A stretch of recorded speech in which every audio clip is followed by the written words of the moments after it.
Aida Mota está en la casa. Buenos días, Aida. Ay Dios, me emociono de estar aquí con ustedes. ¿Están bien, chicos? Bien, ¿y tú? Muy bien, ¿y tú? Muy bien, gracias al Señor. Emocionada de poder estar aquí para compartir un tema que yo sé que nos va a tocar fuerte a todos nosotros. A ver. Se titula Sin Máscaras, el don de la vulnerabilidad. Y está basado en el libro de Filipenses, en la carta que Pablo le escribe a la gente de Filipenses.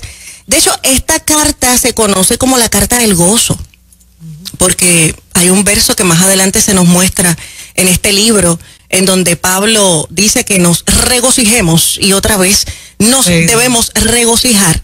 Entonces, mucha gente por equivocación pueden pensar que Pablo, independientemente de, está gozoso siempre y brincando una sola piernita.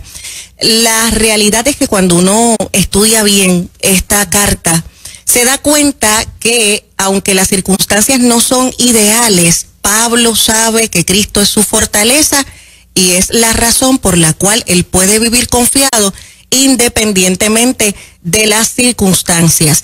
Quien vive sin esperar condiciones perfectas aprende a vivir disfrutando de todo. Y yo creo que a estas alturas debemos aprender eso. A veces estamos esperando que las condiciones sean exactamente como las hemos idealizado para entonces lanzarnos, para entonces hacer negocios, para cumplir nuestras metas, para ser padres, etcétera.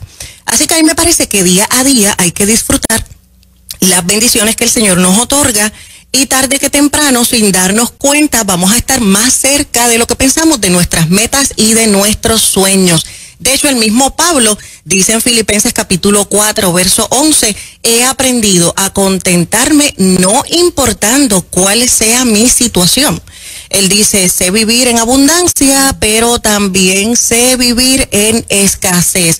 Y el tipo de personas que sabe poder gozarse, no importando las circunstancias, vive siempre en plenitud. Así que Pablo comienza a trabajar varios temas que a él le preocupan en un sentido pastoral. También comparte palabras de ánimo con esta gente y consejos. En primer lugar, de los que a mí más me llama la atención. Él le dice a esta gente, Cristo es quien pagó el precio por salvarnos. En el momento en que Pablo envía esta carta, los filipenses han estado mano a mano con Pablo. Pero ante su ausencia se han colado unos cuantos judíos que quieren lugar que esos creyentes que se van convirtiendo practiquen básicamente estas normas principales que demanda la ley judía. Entre esas normas es la circuncisión.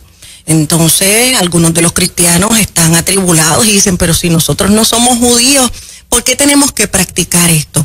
Pablo le dice a esta gente que él, siendo judío, hebreo de hebreos, circuncidado al 8º día, un hombre que había pasado por todas las etapas, principios o reglas que establecía la ley, dice, no, esto no es esencial, porque quien pagó el precio por todos nosotros es Jesucristo.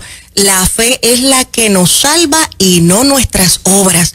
Ahora bien, yo sé que los frutos son importantes. Las obras muestran que realmente Cristo ha nacido en nuestro corazón, que amamos la justicia, que amamos la misericordia, que estamos pendientes al huérfano, a la viuda, al extranjero.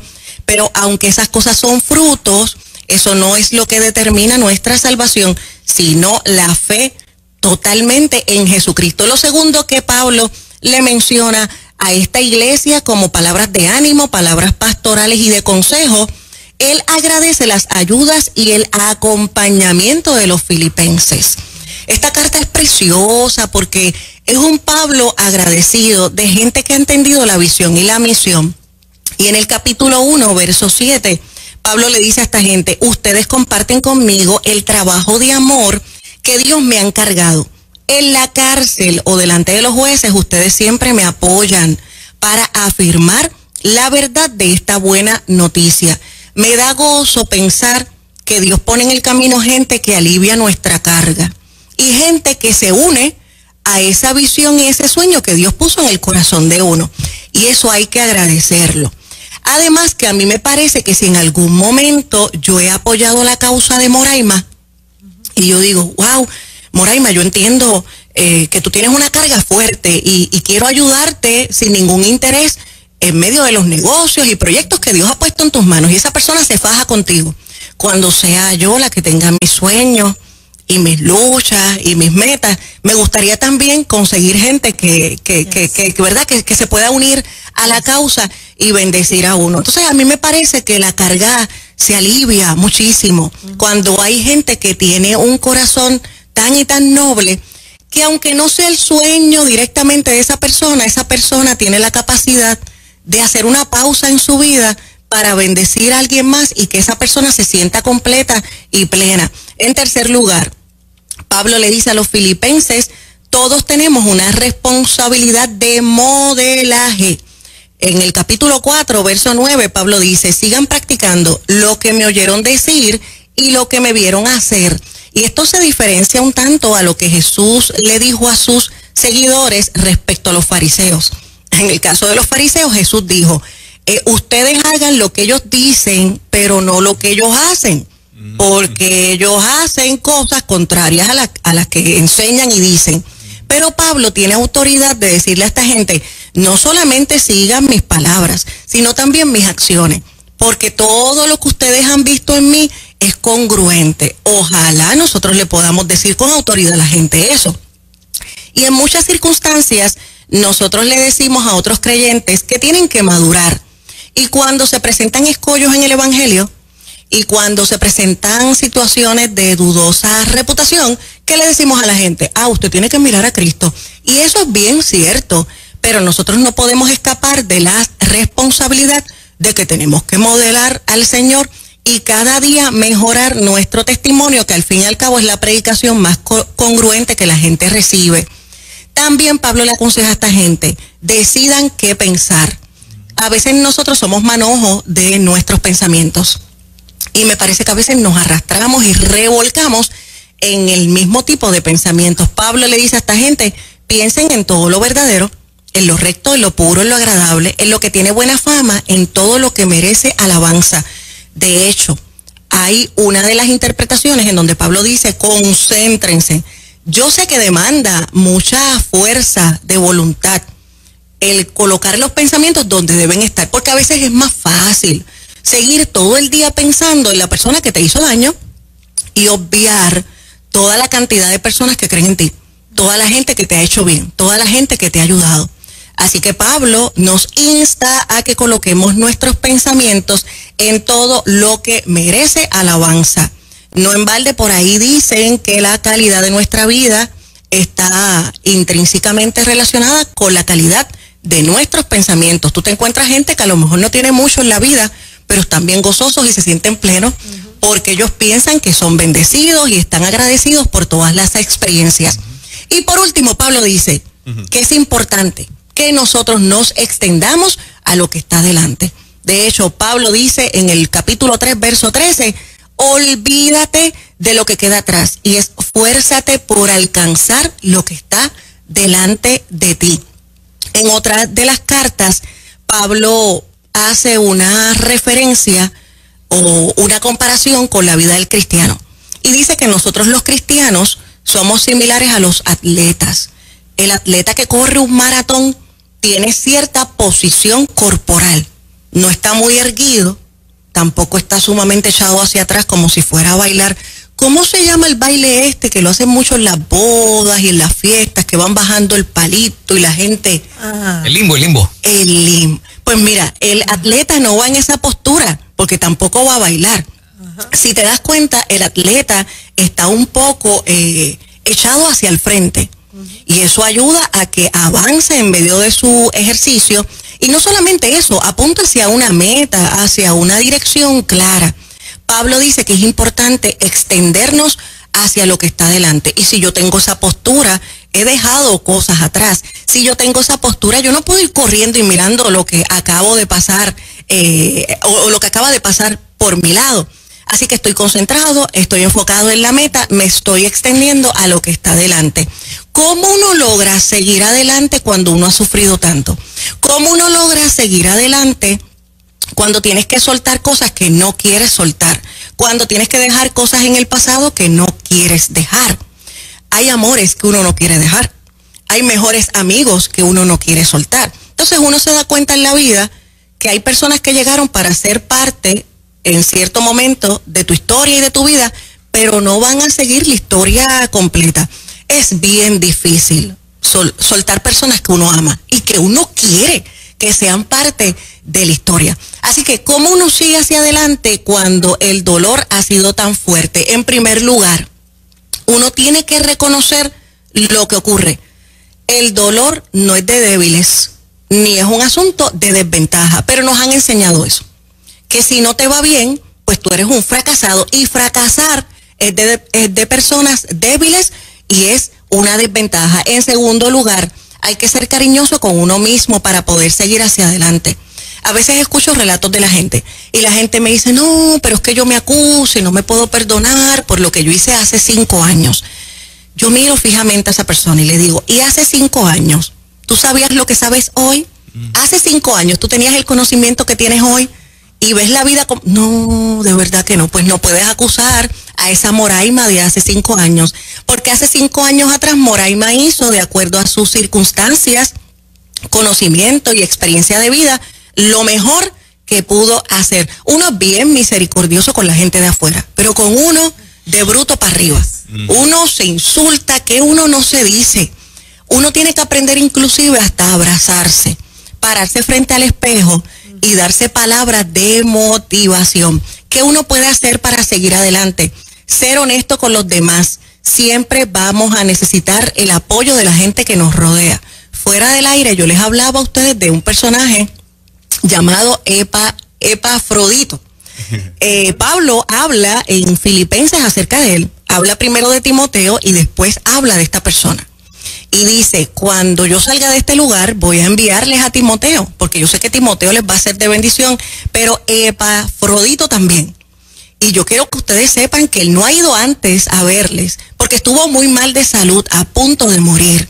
Pero Dios tuvo misericordia de él y también de mí, porque si hubiese muerto hubiese sido tristeza sobre tristeza. La gente habla de que Filipenses es la epístola del gozo, y encuentro que Pablo está triste. Y encuentro que Pablo es vulnerable. Y encuentro que Pablo le dice a esta gente cómo realmente se siente. El hecho de que usted reconozca sus emociones, sus sentimientos, no le hace una persona menos espiritual. Todo lo contrario. Yo creo que el ser vulnerables nos hace darnos cuenta que somos humanos, que no lo sabemos todo y que dependemos exclusivamente de nuestro Señor y Salvador. ¿Qué más podemos hacer para seguir hacia adelante? Reconocer quienes nos comprenden y conservar esa gente cerca. Hay gente que está con uno cuando ni uno mismo se soporta. Hay gente que tiene un amor por uno muy grande. Cuando no hay quien te beba el caldo, está ese amigo que no te suelta. Cuando estás apestado. Cuando estás apestadito, hay gente que se sienta contigo y no te habla mucho porque saben que tú te pones guapito, pero se quedan ahí. Aún en silencio saben sentarse en el piso contigo esperando que mejores. Pues esa gente tú no la puedes dejar ir. Digo, no porque sean almohadas, tú sabes, para tú estar todo el tiempo... Ni alfombra. No se trata de eso, tú les respetas. Pero a mí me parece que a veces estamos soltando gente que nos comprende, que nos ama, que Dios ha puesto para sanarnos.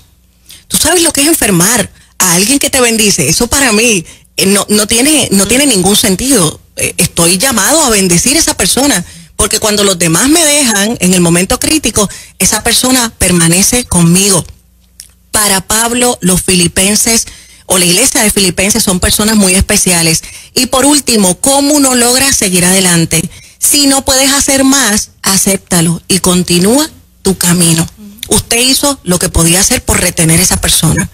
Usted dio el máximo, usted pidió disculpas y como quiera esa relación no ha logrado prosperar y continuar. Bye bye. Y usted continúa hacia adelante. Si más adelante el Señor quiere unirles nuevamente, eso está en las manos del Señor, pero no nos podemos detener. Bernardo Estamateas dice lo siguiente acerca de ser vulnerables. Cuando hablamos de lo que tememos, deja de ser peligroso. ¿Qué sucede con el otro cuando le compartimos un miedo? a menos que sea un grupo de psicopatones, dice el pastor Bernardo Estamateas, el otro va a tener empatía, te va a abrazar y te va a amar. La Biblia dice que bienaventurados son los que lloran porque recibirán consolación. Si tú no abres tu corazón, si no le dejas saber a la gente que estás triste, que te sientes angustiado, Cristo sigue siendo tu fortaleza, pero estás pasando por un momento de dolor. Si no lo divulgas, ¿cómo te vamos a abrazar? Si no lo dejas saber, ¿cómo te vamos a consolar? No se trata de ser vulnerables con todo el mundo, porque a veces uno se cierra a esa experiencia, porque vamos a ser honestos. Hay gente que quiere hacer un baile sobre tu dolor y lo quieren celebrar y lo van a divulgar y no te van a cuidar. Pero hay gente como la iglesia de Filipenses que tiene un espíritu diferente. Nosotros no podemos tener miedo de mostrar nuestros momentos de vulnerabilidad y dejarle saber a la gente que nosotros somos humanos. Nuestra imperfección nos hace más humanos. Y con esto cierro. Filipenses es famosísimo por el verso que aparece en el capítulo 4, verso 13, que dice, todo lo puedo en Cristo que me fortalece. Hay una de las versiones que dice, a todo puedo hacerle frente, gracias a Cristo que me fortalece. No se trata de que tú todo lo puedes, es que lo puedes en Cristo que es tu fortaleza, porque tú sigues siendo débil. Yo sigo siendo débil, yo sigo siendo vulnerable, pero Jesucristo en mí va a hacer lo que yo no puedo hacer. Si hoy necesitas abrir tu corazón, hazlo. Eso trae libertad, eso trae sanidad. Los vulnerables, la gente que llora, recibe consolación de Dios. Qué bonito. Amén, amén. Qué hermoso. Qué bueno que están los que aguantan. Sí. Vi que eso te gustó mucho. Tengo mis días. Yo también. Yo bendiga a Chachi que se queda ahí. Y no permitir que bailen sobre nuestro dolor. Oh, sí. Porque yo sé que hay gente que nos utiliza de pistas. Hay que tener discernimiento, pero hay que abrir el corazón. Claro que sí, saber con quién abrimos el corazón y hacerlo con paciencia, con amor, desde la base de la compasión. A mí me enseñaron siempre la base de la compasión, como tú bien mencionaste. Así que gracias por esa palabra. Gracias a ustedes. No quedarse enfunchado, ¿verdad? Es importante. Exacto. Oh, sí. Eso es saludable. Terminar todo en paz, si hay que terminar. Tremendo. Aida, ¿dónde te consigue la gente? La gente se puede comunicar conmigo directamente al 787-531-6967 y en las principales redes sociales como Aida Mota, Mota con una sola T. Sí, me da ganas de reír cuando pregunto a la gente dónde te consigo, porque me acuerdo de Criollo. ¿Qué dice? Porque siempre contesta, bueno, estoy aquí. Exacto. Me consiguen aquí. Está bueno. Gracias, Aida. Gracias. Las 8:50, buenos días. En breve, refrigerio.